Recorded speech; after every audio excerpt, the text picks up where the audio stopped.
मेरा हृदय पीड़ा से भरा हुआ है, क्रोध से भरा हुआ है।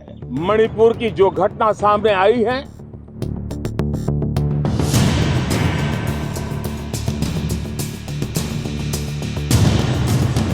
नमस्कार, मैं हूं आपके साथ नम्रता। देश का एक राज्य पिछले काफी दिनों से अपने सबसे बुरे दौर से गुजर रहा है। लगभग 84 दिनों से मणिपुर के हालात ठीक नहीं है। मामला उस वक्त और ज्यादा तूल पकड़ गया जब मणिपुर से 2 महिलाओं का सनसनीखेज वीडियो वायरल हो गया।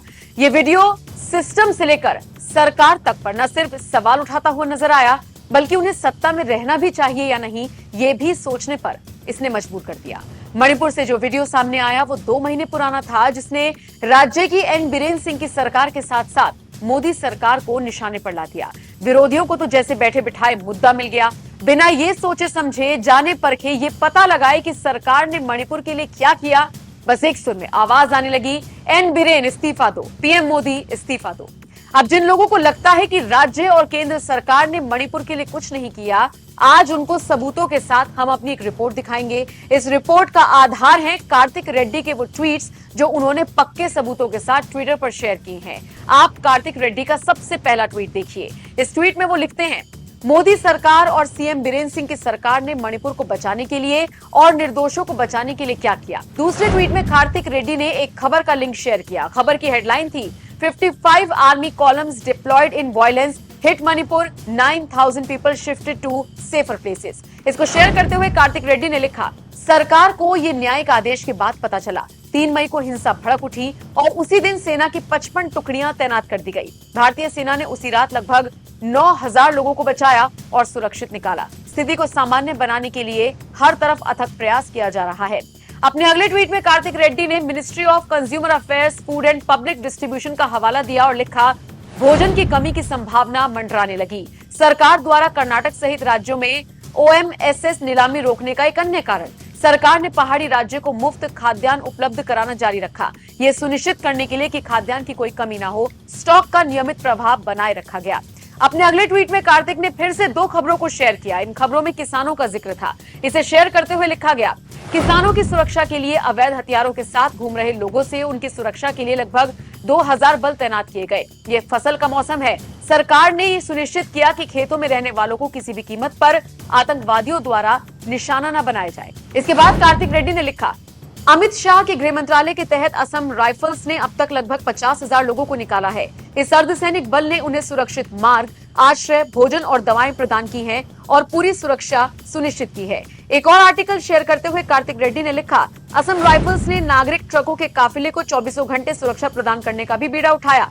NH-37 के माध्यम से इम्फाल घाटी में आपूर्ति, दवाएं, तेल जैसी आवश्यक चीजें ले जाने वाले 9,000 ट्रक बिना किसी दुर्घटना के चले गए। मानवीय मूल्यों, करुणा और प्रतिबद्धता को प्राथमिकता दी गई।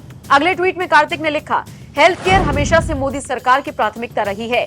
AIIMS Kalyani, AIIMS Guwahati, NEIGR, IHMS Shillong के डॉक्टर्स को मणिपुर भेजा गया। सर्जरी, मनोचिकित्सा, प्रसूति, आपातकालीन देखभाल आदि में विशेषज्ञ डॉक्टर्स द्वारा घायल और निकाले गए लोगों की भलाई की देखभाल की गई। आगे लिखा गया, विशेषज्ञ डॉक्टर्स की समय पर तैनाती से राज्य की स्वास्थ्य सुविधाओं को अतिरिक्त मदद मिली।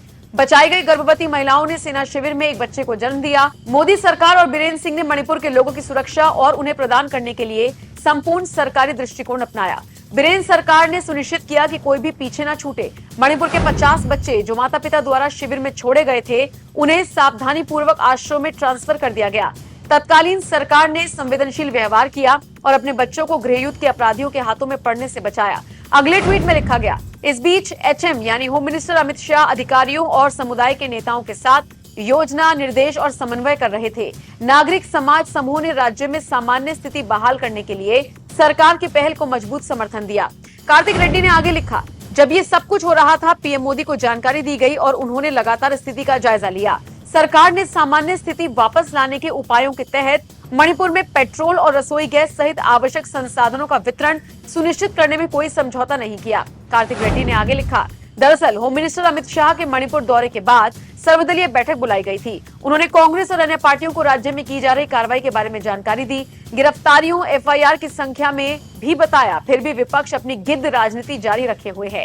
कार्तिक ने आगे लिखा, करारा जवाब देते हुए मणिपुर में क्षेत्रीय पार्टी ने वाड्रा कांग्रेस के वंशज पर पलटवार किया कि मणिपुर मुद्दा कांग्रेस के लिए किस तरह खराब हो रहा है। पत्र में कहा गया कि इसका मूल कारण मेतिस को रोकने की ब्रिटिश नीति को जारी रखना है। ट्वीट करते हुए कार्तिक ने आगे लिखा, हालांकि हमें राजनीति में नहीं जाना चाहिए, बल्कि ये देखना चाहिए कि क्या किया जा रहा है। पीएम मोदी ने बैठकें की और कुकी आतंकवादी समूहों के साथ सस्पेंशन ऑफ ऑपरेशन समझौतों को लागू करने का आश्वासन दिया, जिससे क्षेत्र में युद्ध विराम आएगा। किसी भी कीमत पर शांति ही अब लक्ष्य है। कार्तिक ने लिखा, बीरेन्द्र सरकार निर्दोष पीड़ितों के लिए पूर्व निर्मित घर स्थापित करने की योजना बना रही है। शुरुआत के लिए 3000 से 4000 का निर्माण किया जाएगा। हिंसा के दौरान कई घर नष्ट हो गए। सरकार ये सुनिश्चित कर रही है कि नए घर बनने तक वो यही रहें। मणिपुर सरकार राजनीति में अयोग्य नए लोगों द्वारा नहीं चलाई जा रही है। एक अनुभवी नेता और प्रशासक कार्यालय के अंदर और जमीन पर मेज पर स्थिति का जायजा ले रही है। भारत सरकार की मदद से मणिपुर सरकार निर्दोष लोगों की जान की सुरक्षा के लिए हर संभव प्रयास कर रही है। कार्तिक रेड्डी ने आगे लिखा, प्रयास सफल हो रही हैं। केंद्र और राज्य दोनों में भाजपा सरकार के सहयोगात्मक प्रयासों में स्थिति सामान्य हो गई है। स्कूल फिर से खुल गए हैं और छात्र हालांकि कम संख्या में कक्षाओं में लौट आए हैं। 4617 स्कूलों में से 96 को छोड़कर सभी में सुबह की घंटी बज चुकी है। यूपीए ने अपने सारे पाप धोने के लिए अपना नाम बदल लिया। वो आज इंडिया नाम के पीछे छिपे हुए हैं। अपने स्वार्थी राजनीतिक लक्ष्यों के लिए इस मूल्यवान नाम का उपयोग कर रही हैं। तब विद्रोह और उग्रवाद अब इस बारे में बहुत कुछ कहता है कि मोदी सरकार ने सहयोगी राज्यों और पहाड़ियों में कैसे शांति कायम की। मणिपुर में हुई हिंसा के दौरान भीड़ ने विभिन्न शस्त्रागारों और पुलिस स्टेशन से भारी मात्रा में उच्च श्रेणी के गोला बारूद, AK-47, स्नाइपर राइफल और मोर्टार के गोले सहित घातक हथियार चुरा लिए। गृहमंत्री अमित शाह की बैठक के बाद लगभग 749 हथियार बरामद किए गए। अधिक तलाशी अभियान जारी। अब उम्मीद है कि मोदी विरोधियों को सबूत मिल गए होंगे कि मोदी सरकार और राज्य सरकार ने वक्त रहते मणिपुर के लिए क्या किया है और क्या नहीं। खैर, हाल ही में पीएम मोदी का मणिपुर वायरल वीडियो पर बेहद रौद्र रूप दिखाई दिया था। जरा देखिए किस तरह से पीएम ने अपनी नाराजगी जाहिर की थी। बहरहाल, अब आप इस खबर पर क्या राय रखते हैं, कमेंट करके जरूर बताएं। मेरा हृदय पीड़ा से भरा हुआ है, क्रोध से भरा हुआ है। मणिपुर की जो घटना सामने आई है, किसी भी सभ्य समाज के लिए ये शर्मसार करने वाली घटना है। पाप करने वाले, गुनाह करने वाले कितने हैं, कौन है, वो अपनी जगह पे है, लेकिन बेइज्जती पूरे देश की हो रही है। 140 करोड़ देशवासियों को शर्मसार होना पड़ रहा है। मैं सभी मुख्यमंत्रियों से आग्रह करता हूं कि वे अपने राज्य में कानून व्यवस्था को और मजबूत करें।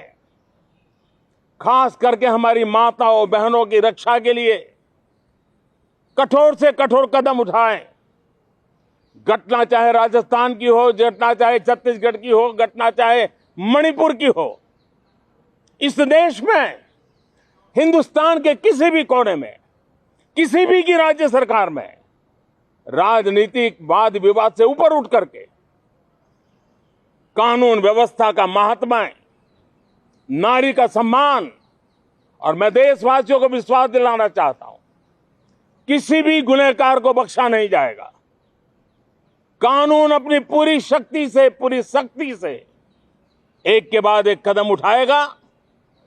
मणिपुर की इन बेटियों के साथ जो हुआ है, इसको कभी माफ नहीं किया जा सकता है।